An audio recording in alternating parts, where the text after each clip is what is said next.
Panguva ino kunzi a total peg is coming.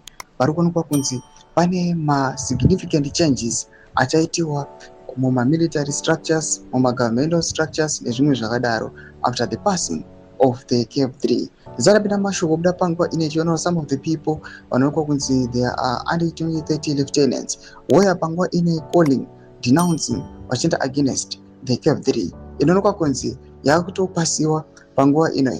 Vanhu takangotarisa ndirwa subscribe or like out on the bell icon. President and 2030 handle inobuda nyora ichiti alert, mnangagwa plans a massive military shakeup after signing CAB3.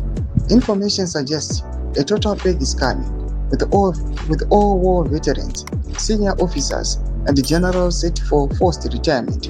The military must be ready. Knowledge is power. Don't be blindsided. Doma developments ari kuda panguva ino achinzi aiwa ndo zvakarongwa izvi kuti panyatso kuita a total peg from the military, war veterans, senior officials, generals. Vanhu vachangonzi you have to retire panguva ino with immediate effect. Ndo zviri kususpecta vanhu.